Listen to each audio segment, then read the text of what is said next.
I became a doctor. Welcome to English Stories for Everyone. Today, I want to tell you a story about how one language opened the door to a woman's greatest dream. Maria grew up in a small town in Argentina. Her house had 3 rooms, no hot water, and walls so thin she could hear her neighbors' conversations. But what her house lacked in comfort, it made up for in love.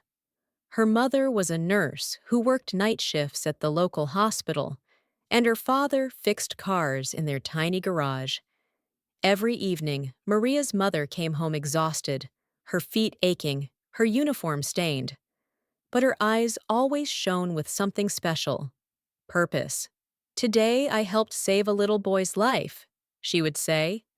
Or, "Today I held an old woman's hand while she took her last breath."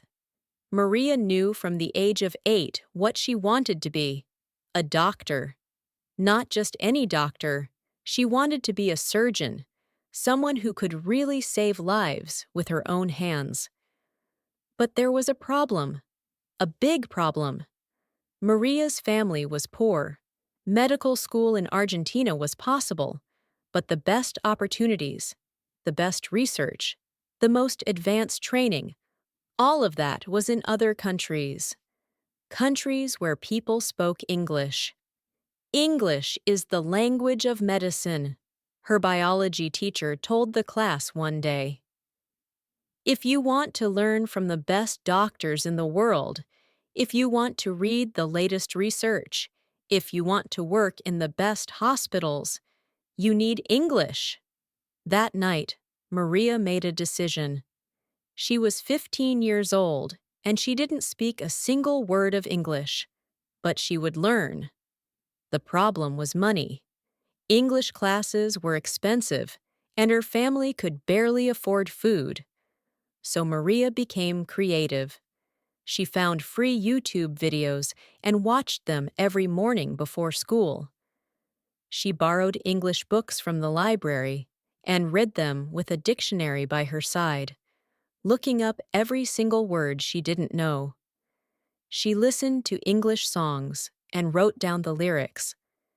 She watched American TV shows with Spanish subtitles, then watched them again without subtitles. She made flashcards from old cardboard boxes and studied them on the bus to school. Her friends laughed at her. "Why are you wasting your time?" they said. "You'll never leave this town anyway." But Maria didn't listen. Every night, she studied English for 2 hours after finishing her homework. When she was tired, when she wanted to give up, she thought about her mother's worn-out shoes and her father's rough hands. She thought about all the people who needed doctors, all the lives waiting to be saved.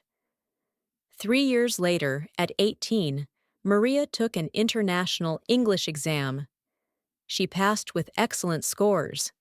Then she applied for a medical scholarship in the United States, a full scholarship that would pay for everything. Out of 5,000 applicants, only 20 were chosen. Maria was one of them. Her mother cried when she got the news. Her father couldn't speak for 10 minutes. The girl from the small town with thin walls was going to study medicine in America. Medical school was incredibly hard. The terminology was complex, the lectures were fast, and sometimes Maria still struggled with certain English expressions. But she had something many other students didn't have. She had already proven to herself that she could overcome anything. During her 3rd year, Maria joined a research team studying heart surgery techniques. The lead surgeon was from England, and the team included doctors from India, China, and Nigeria. They all spoke English. Without her English skills, Maria would never have been part of this team. That research led to a breakthrough. They developed a new technique that made a certain type of heart surgery safer and faster. Maria co-authored the paper, that was published in one of the world's most respected medical journals. The paper was written in English and read by doctors in over 50 countries. 10 years after leaving Argentina, Dr. Maria Rodriguez returned home, but not as a visitor, as the new head of cardiac surgery at the largest hospital in Buenos Aires.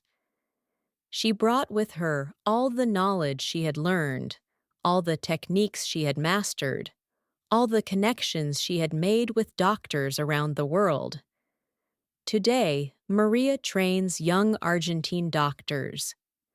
She teaches them medicine, but she also teaches them something else. Learn English, she tells them, not because English is better than Spanish, but because knowledge has no borders. The doctor who discovered the technique that might save your patient's life might be in Japan, or Sweden, or South Africa. When you speak English, you can learn from all of them. Sometimes people ask Maria what made her dream come true.